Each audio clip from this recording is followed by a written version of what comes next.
নমস্কার বন্ধুরা, আজকে আমি তৈরি করছি বেঁতে শাক দিয়ে পিটালি শাক। যাতে লাগবে আমার এই যে বেঁতে শাককে ধুয়ে কুচিয়ে নিয়েছি এই যে সরু সরু করে। তারপরে এর মধ্যে একটু বড়ি ভেজে নিয়েছি, একটু হলুদ গুঁড়ো লাগবে, একটুখানি রাঁধুনি লাগবে, আদা লাগবে, একটু আটা নিয়েছি আর নুন লাগবে।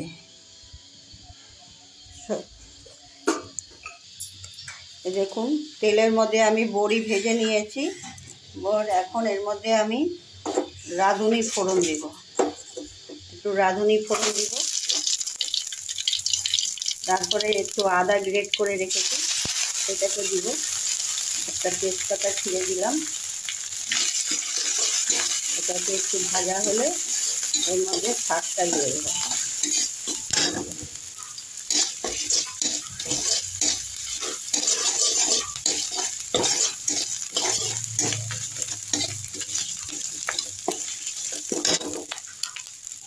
এতে শাকগুলো দিয়ে দিলাম। সামান্য একটু হলুদ দিলাম, একটু নুন দিলাম, দিয়ে একটু জল দিব। জল দিয়ে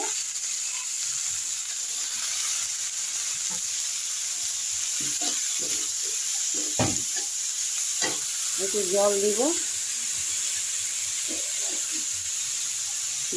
অল্পই জল দেবো, দিয়ে একটু ঢাকা দিয়ে দেবো। নাড়া দিয়ে ঢাকা দিয়ে দেবো।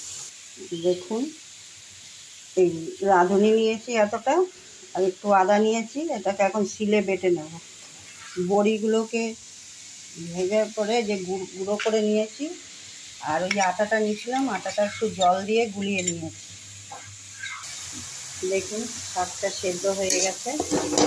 এর মধ্যে আমি ওই আদাটা আর রাঁধুনিটা বাটলাম সেটা দিয়ে দিলাম,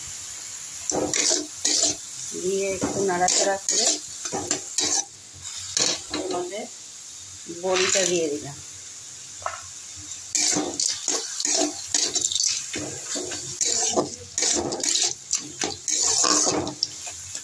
বড়িটা দিয়ে দিলাম।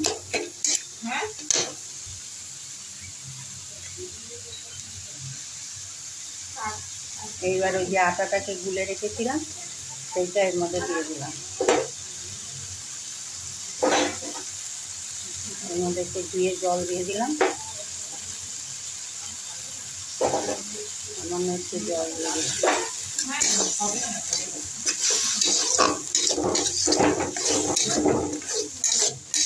আটাটা একটু দিয়েছি, কাঁচা গন্ধটা গেলে আমি এটা নামিয়ে দেবো।